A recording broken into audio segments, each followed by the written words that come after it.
최근에 한국의 한 뉴스를 보니까 한국 배구팀들이 게임을 조작한 그 내용이 뉴스에 나오더라고요.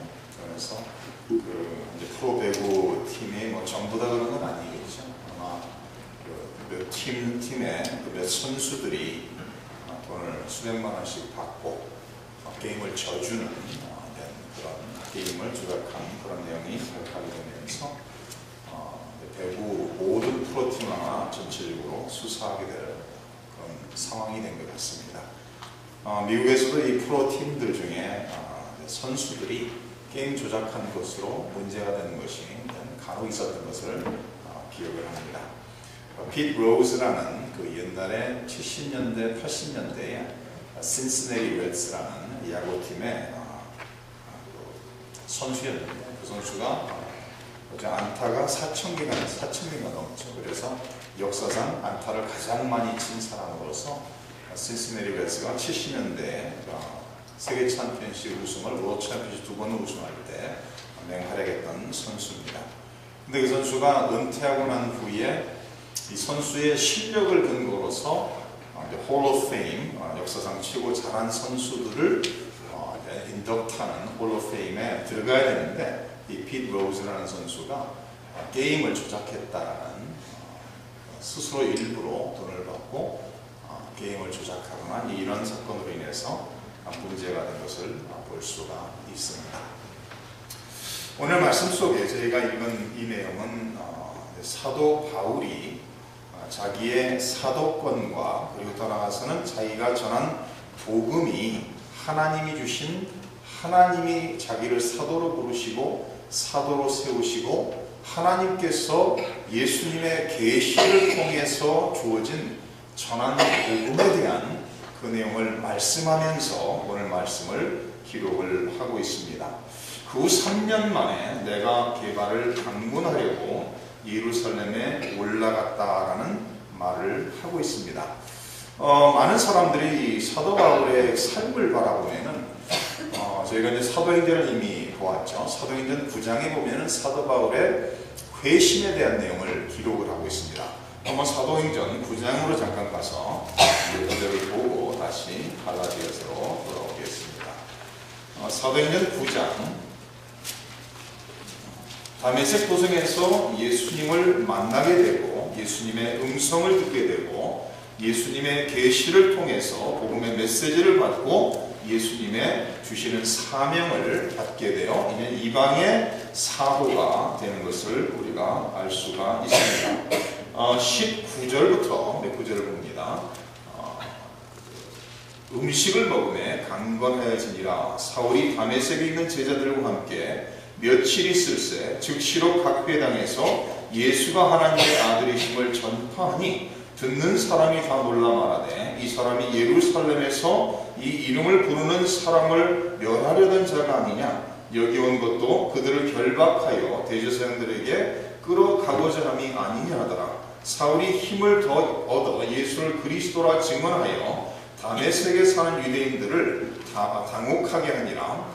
여러 날이 지나매 유대인들이 사울 죽이기를 공모하더니 그 계교가 사울에게 알려지니라. 그들이 그를 죽이려고 밤낮으로 성문까지 지키거늘 그의 제자들이 밤에 사울을 광주리에 담아 성벽에서 달아내리니라.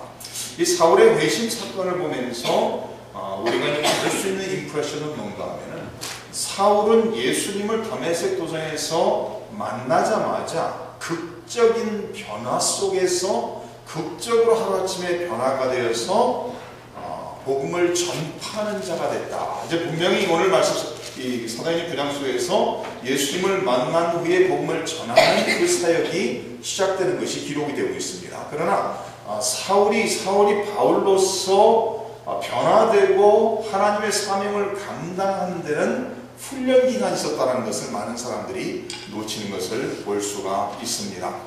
갈라디아서 저희가 읽은 오늘 본문 말씀 속에 3년이라는 세월이 기록되고 있습니다.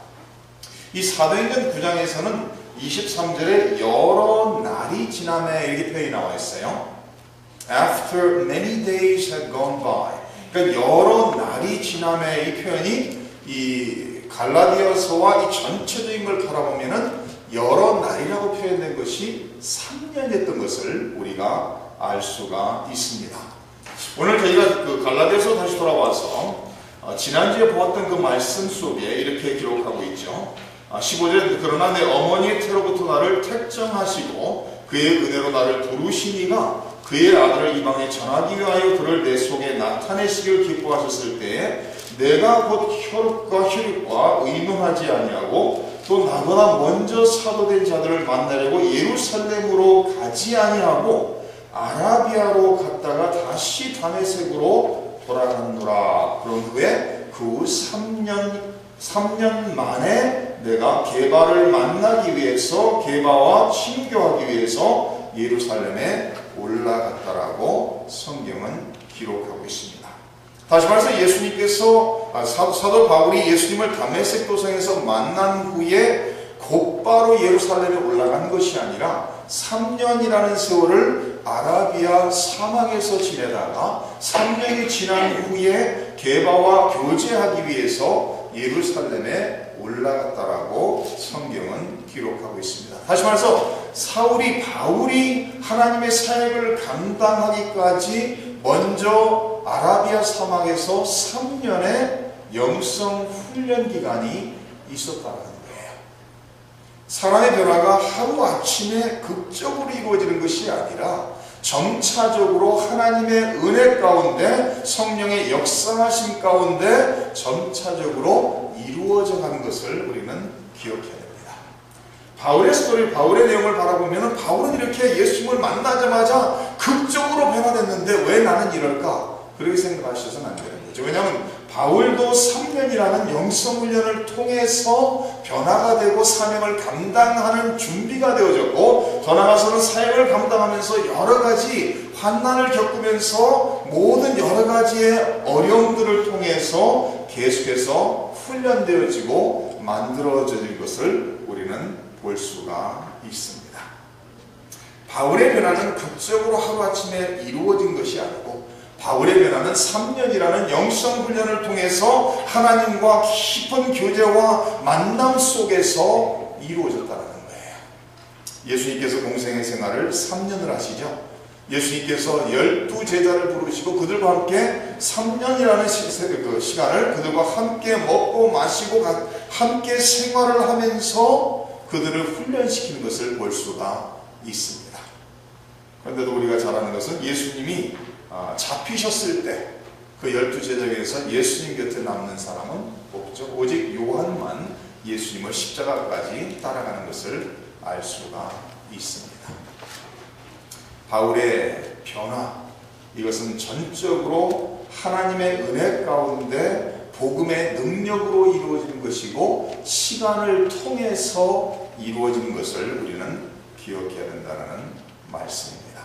근데 여기서 3년이라는 그 시간을 말하면서 이 3년이라는 것이 왜 중요하죠? 3년이라는 기간이 왜 중요한가 하면은 바울이 예수님을 다메섹 도성에서 만나자마자 곧바로 예루살렘에 올라가서 그 사도들에게 복음에 대해서 배우거나 사도들에게 사도로서의 사명을 받거나 그들에게 파송을 받는 게 아니라는 거예요. 지금 1장 1절에 보시면 이런 말씀을 이렇게 기록하고 있죠. 사람들에게서 난 것도 아니요 사람으로 말미암은 것도 아니요 오직 예수 그리스도와 그를 죽은 자 가운데서 살리신 하나님 아버지로 말미암아 사도된 바울이다. 내가 사도된 것은 사람들에게서 난 것도 아니요 사람으로 말미암은 것도 아니요 오직 하나님께서 나를 사도로 부르시고 세우셨다라는 것을 말했습니다. 그 11절에 가서 형제들아 내가 너희에게 알게 하노니 내가 전한 복음은 사람의 뜻을 따라 된 것이 아니니라 이는 내가 사람에게서 받은 것도 아니요 배운 것도 아니요 오직 예수 그리스도의 계시로 말미암은 것이라. 자기가 사도된 것도 하나님의 인도하심 속에서 예수 그리스도를 통해서 하나님의 은혜로 사도가 되었고 자기가 선포한 복음도 사람에게서 받은 것도 아니고 사람에게 배운 것도 아니고 사람의 뜻을 따라 주어진 것도 아니라는 거예요. 전적으로 하나님의 예수 그리스도의 계시를 통해서 받은 복음이라고 말하고 있습니다. 이 갈라디아에 유대 율법주의자들이 살며시 들어와서 갈라디아에 있는 성도들을 미혹하고 있는 그런 상황이죠. 미혹하면서 사도 바울에 대한 사도권에 대해서 지금 챌린지를 하고 있고, 더 나아가서는 사도 바울이 전한 복음은 부족하다라는 것을 증거하고 있었습니다. 그가 사도된 것은 어느 하나님이 부르시고 하나님이 세우신 것이 아니라 사람을 통해서 사람들이 한 것이다. 그가 전하는 복음은 하나님의 예수님의 계시로 이루어진 것이 아니라 그저 사람들에게 듣고 배운 것을 부족하게 전하고 있다라고 지금 말을 하고 있습니다. 다시 말해서 사도 바울에 대해서 갈라디아의 유대 율법주의자들 통해서 악성 루머들이, 안 좋은 소문이 지금 퍼지고 있는 그런 상황 속에서 사도 바울이 이 서시 편지를 쓰면서 그들에게 말합니다. 내가 베드로를 처음 만난 것은 예수님을 다메섹 도상에서 만나고 3년이 지난 후라는 거예요. 다시 말해서 내가 베드로에게 아니면 다른 사도들에게 복음에 대해서 들은 것도 없고 그들에게 내가 사명을 받은 것도 없고, 나는 전적으로 예수님의 계시로서 복음을 배웠고 하나님의 은혜로 사도가 됐다는 것을 말하면서 3년이 지난 후에 내가 예루살렘에 올라가서 게바 베드로를 만났다라고 말합니다.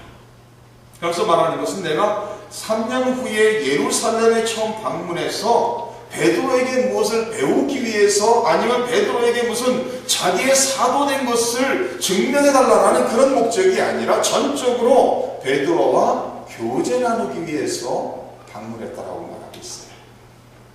그러면서 그와 함께 며칠을 있었다고요? 15일을 있었다라고 말합니다. 그리고 내가 예루살렘에 처음 방문했을 때 베드로와 만난 사람은, 그 후에 만난 사람은 예수님의 형제, 예수님의 동생 야고보 외에는 다른 사도들을, 다른 사람들을 만난 것이 없다라고 말하고 있습니다.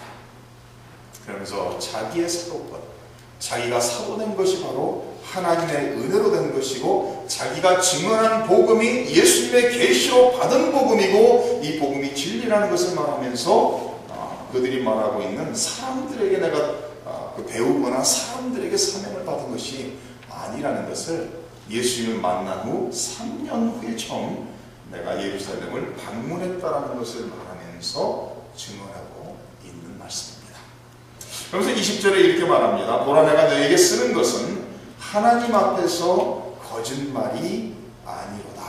하나님의 이름을 언급하면서 하나님 앞에서 지금 내가 말하고 있는 것은 사실이고 진실이라고 말하고 있습니다. 사도 바울은 사람의 영광을 추구한 사람이 아니죠. 사도 바울은 사람들에게 인정받기 위해서 사명을 감당한 사람도 아닌 것을 우리는 알 수가 있습니다. 사도 바울은 사람을 기쁘게 하기 위해서 사명을 감당한 것이 아니라 전적으로 하나님을 기쁘시게 해드리기 위해서, 전적으로 하나님의 영광을 위해서 사명을 감당하고 있다는 말씀입니다. 오늘 20절에 나와 있는 표현 속에서 하나님 앞에서라는 표현이 얼마나 중요한지 모르겠어요. 사도 바울은 사람 앞에서 살아가는 것이 아니라 하나님 앞에서 산다는 거예요. 종교개혁자 존 칼빈이 16세기에 마틴 루터와 함께 종교개혁을 이끈 사람이죠. 그런데 이 존 칼빈이라는 사람이 제네바에서 사역을 감당하면서 이 존 칼빈에 대한 내용을 쭉 읽어보면은 제네바 도시 자체가 하나님 앞에서 바로 세워지고 뒤집어졌다는 거예요. 제네바에 사는 사람들이 예수님을 믿지 않고 하나님 믿지 않고 살기는 너무나도 어려울 정도로 그만큼 도시 전체가 개혁이 됐다고 역사가들은 기록합니다. 근데 존 칼빈의 그 좌우명이 뭔지 아세요? 존 칼빈의 좌우명이 하나님 앞에서입니다. 라틴어로 코람 데오, before God, 하나님 앞에서 하는 거예요. 언제든지 어디서든지 무엇을 하든지 항상 하나님 앞에서 하는 거예요. 하나님 앞에서 살며 하나님을 의식하며 살며 하나님의 영광을 위해서 최선의 노력을 하면서 삶을 살았다는 거예요. 그래서 저는 결국에는 하나님 앞에서 살았기 때문에 역사 속에서 수많은 사람들을 도전하며 수많은 사람들을 하나님 품으로 이끌 수 있는 능력의 지도자로 세워진 것을 알 수가 있습니다. 사도 바울도 삶이 하나님 앞에서의 삶입니다. 우리 성도님들은 누구 앞에서 살아가십니까? 무엇을 의식하면서 살아가십니까? 우리가 누구 앞에서 사느냐, 무엇을 의식하고 사느냐에 따라서 우리의 삶은 완전히 변하게 되어 있습니다. 하나님 앞에서 날마다 사십니까? 사실은 우리가 하나님 앞에서 산다라고 생각을 하던 안 하던 우리는 항상 하나님 앞에서 살아가고 있는 것이죠. 천하만물을 말씀으로 창조하시고 우리의 삶을 눈동자와 같이 지켜보시는 그 하나님 앞에서 살아가고 있는 거예요.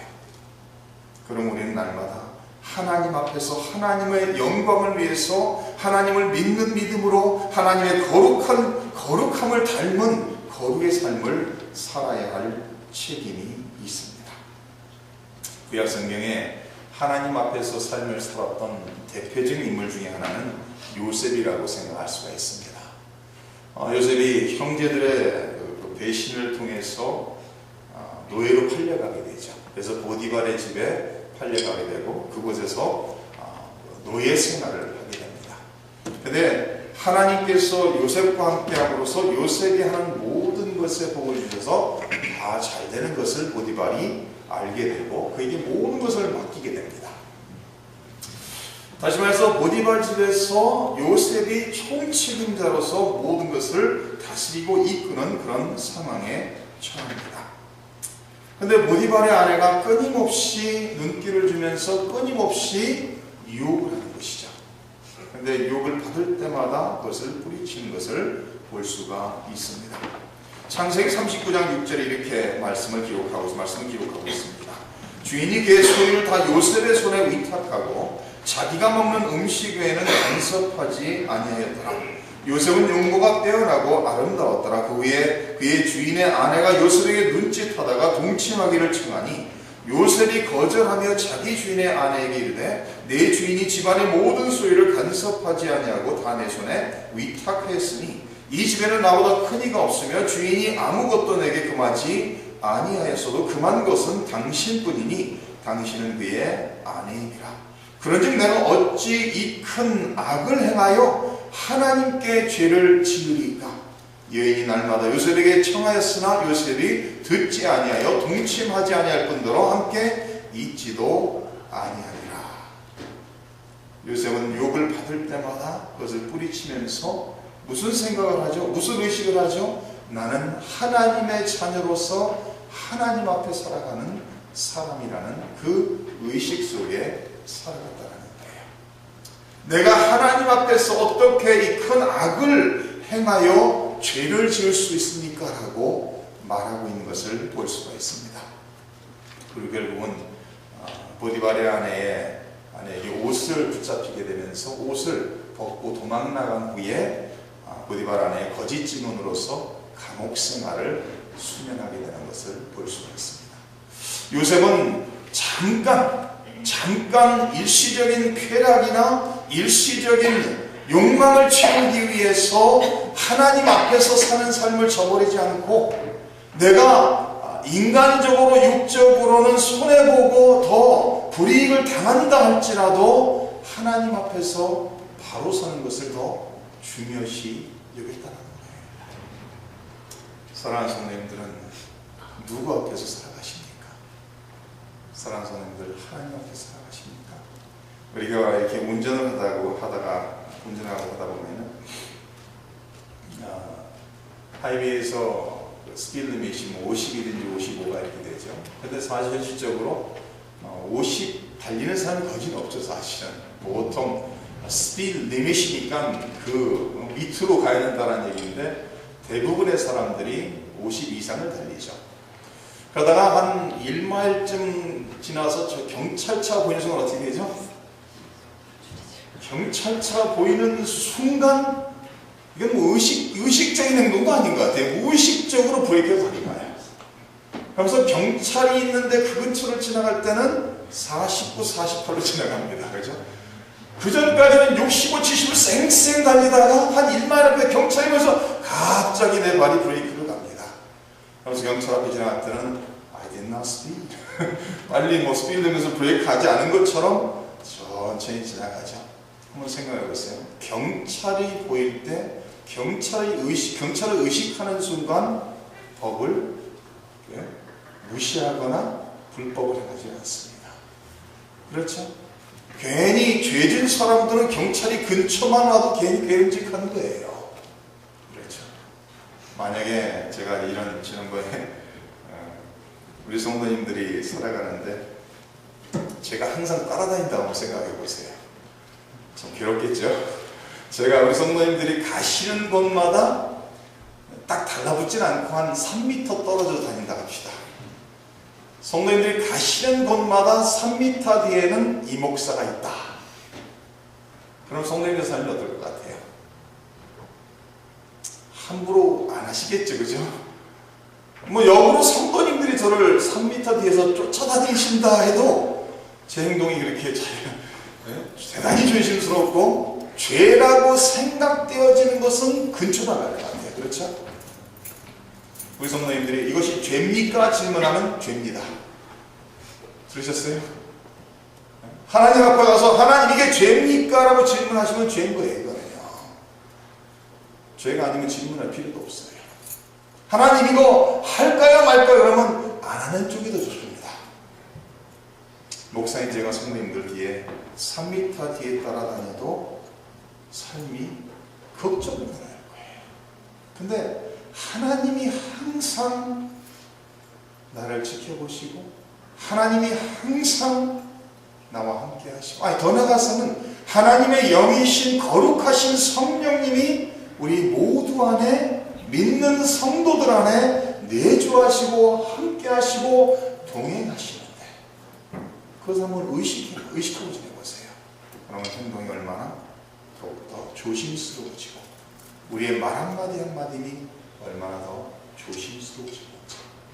다시 말해서 우리의 생각이나 입술의 말이나 일거수일투족 우리의 모든 행실들이 하나님 앞에서 더욱더 아름답게 바로 세워질 것입니다. 사도 바울은 말합니다. 나는 하나님 앞에서 산다. 나는 하나님 앞에서 지금 내가 말하고 있는 것이 거짓이 아니라 진실이라고 사실이라고 고백을 하고 있습니다. 사랑하는 성도님들, 하루하루의 삶 속에서 하나님 앞에서 사시길 바랍니다. 하나님 앞에서 하나님의 영광을 위해서 사시는. 맨 마지막으로 사도 바울이 이렇게 말합니다. 그 후에 21절에 내가 수리아와 길리기아 지방에 이르렀으나 그리스도 안에 있는 유대의 교회들이 나를 얼굴로는 알지 못하고 다만 우리를 박해하던 자가 전에 멸하려던 그 믿음을 지금 전한다 함을 듣고 나로 말미암아 하나님께 영광을 돌리리라. 얼마 전에 어떤 분이 이제 처음으로 만났는데요. 저한테 그러더라고요. 목사님 소문을 많이 들었습니다. 그래서 만약에 그런 소리 들었을 때 우리 성도님들 누가 찾아와서 내가 집사님에 대한 소문을 많이 듣고 왔습니다. 어떠실 것 같아요? 뜨끔하실까요? 아니면 당당할까요?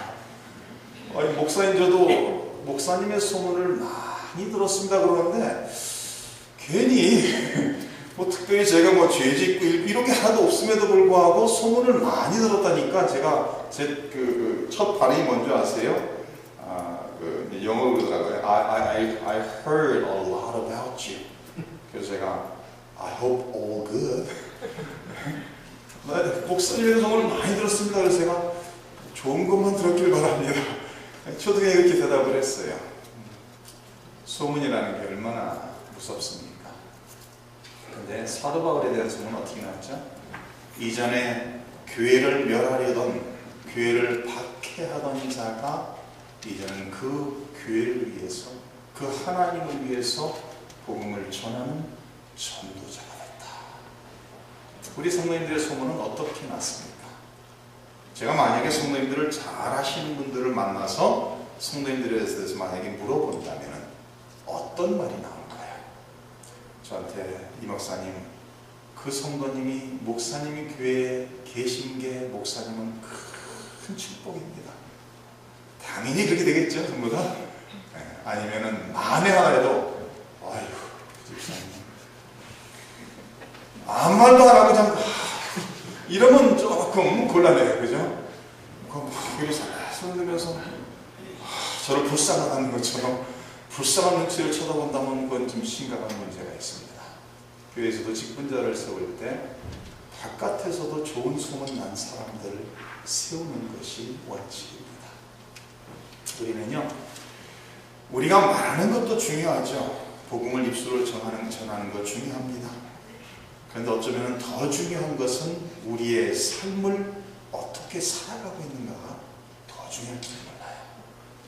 왜냐하면 우리의 삶을 바라보면서 예수님을 믿는 것이 진정 저런 것이구나, 예수님을 믿는 것이 저렇게 멋있고 아름다운 것이구나, 예수님을 믿는 것이 저렇게 모든 상황 속에서 믿음으로 긍정적으로 하나님만을 바라보며 살아가는 것이구나, 그런 간증들이 우리를 통해 나와야죠.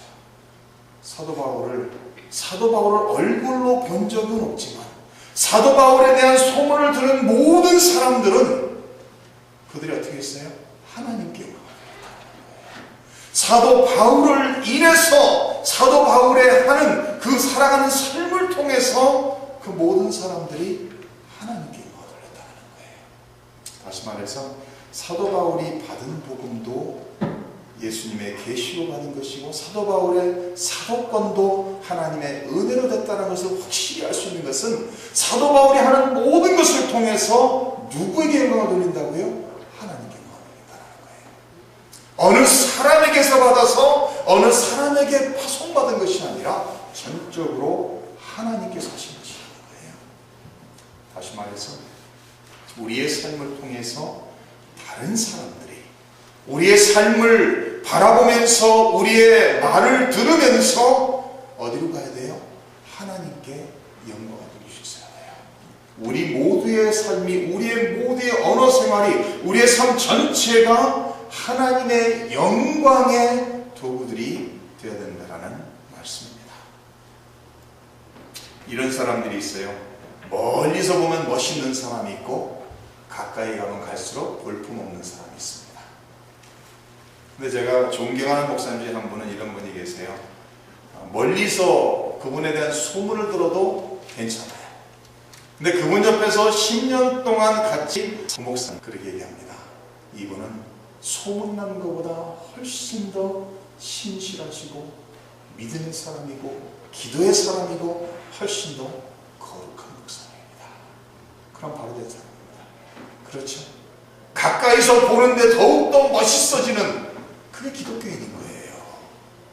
기독교인이라는 게 그저 겉으로만 그럴싸하고 겉으로만 요란한 것이 아니라 가까이서 만나고 가까이서 같이 지내면 지낼수록 더욱더 존경스러워지는 그런 게 기독교인이죠. 그게 정말 하나님의 자녀다운 모습이라는 말씀입니다. 초대교회의 모습을 이렇게 성경은 기록하고 있습니다. 성령이 오순절 마가다락방에 임하신 후에 베드로가 일어나서 말씀을 선포하고 난 후에 3,000명이 회개를 하고 예수님을 영접하게 됩니다. 그런 후 42절에 사도행전 2장 42절 이렇게 말씀을 기록합니다. 그들이 사도의 가르침을 받아 서로 교제하고 떡을 떼며 오로지 기도하기를 힘쓰니라. 사람마다 두려워하는데 사도들로 말미암아 기사와 표적이 많이 나타나니 믿는 사람이 다 함께 있어 모든 물건을 서로 통용하고 또 재산과 소유를 팔아 각 사람의 필요를 따라 나눠주며 날마다 마음을 같이하여 성전에 모이기를 힘쓰고 집에서 떡을 떼며 기쁨과 순전한 마음으로 음식을 먹고 하나님을 찬미하며 또 온 백성에게 칭송을 받으니 주께서 구원받는 사람을 날마다 더하게 하시니라. 초대교회에 있는 성도들을 바라보면서 바깥에 있는 모든 사람들이, 백성들이 그들을 높이 평하며 그들을 인정해 줬다는 거예요. 오늘 이 시대에 그런 교회가 절실로 필요합니다. 오늘 이 시대에 그런 성도님들이 절실로 필요한 세상입니다.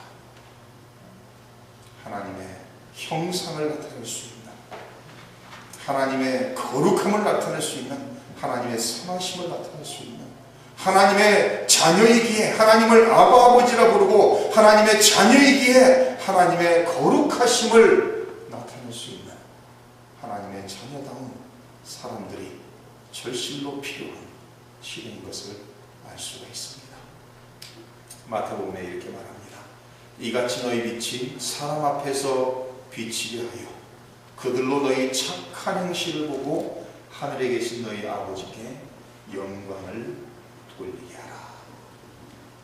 성도님들의 삶을 통해서, 성도님들이 하나님 앞에서 살아가시고, 성도님들의 삶을 통해서 성도님들을 아시는, 성도님들을 만나는 모든 사람들이 하나님을 찬양하며 하나님께 영광을 돌릴 수 있기를 주님의 이름으로 축원합니다. 함께 기도하기를 원합니다. 오늘 말씀을 생각하시면서 사도 바울은 3년이라는 세월을 하나님 앞에서 훈련을 받았습니다. 하루아침에 극적으로 변화되고 거룩해지고 새로워지는 것이 아닙니다. 점차적으로 하나님과 깊은 교제 속에서, 말씀과 기도와 성령의 능력 속에서 하나님의 눈에 그러면서 이렇게 얘기해요. Football은 is only a game. It's only a game. It's only a sports. 그러면서 이 팀 티보라는 선수가요, 매번 이 프로페셔널 게임을 할 때마다 Make-A-Wish 파운데이션에서 terminally ill, 치료할 수 없는 불치의 병을 앓고 있는 어린아이들을 풋볼 게임에 데려와요. 그래서 게임 전에 이 어린아이들과 같이 놀다가 게임을 한 후에 게임이 끝나고 또 그 어린아이들과 함께 놉니다.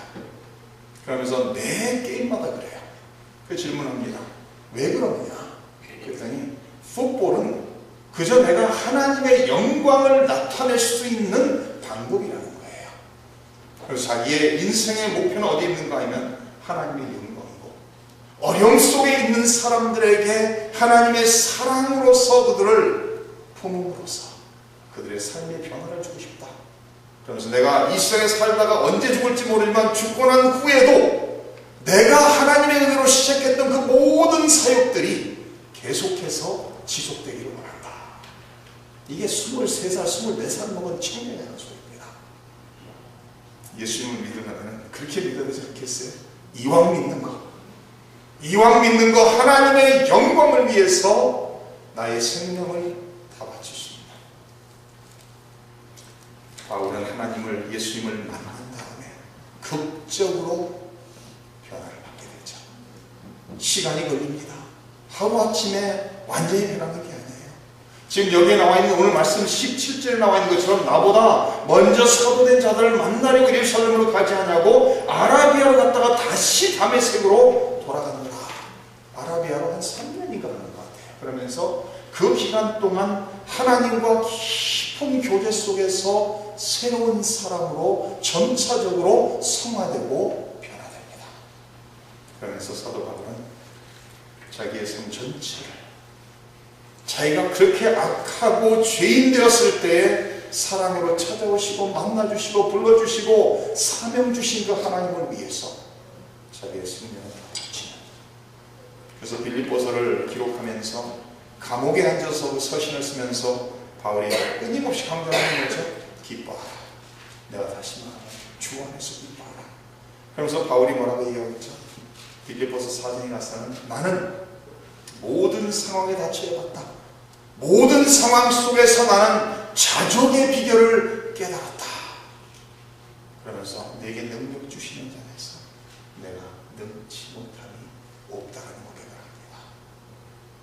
바울은 열악한 상황 속에서 내가 내일 죽을지 살지 모르는 상황 속에서도 자기는 예수님 한 분으로 예수님 안에서 진정한 만족을 누리고 산다라고 고백합니다. 사랑하는 성도님들, 하나님께서 성도님들을 사랑하시고 부르시고 자녀 삼아 주셨습니다. 자녀 삼아 주셨으니 자녀답게 자녀다운 사람들이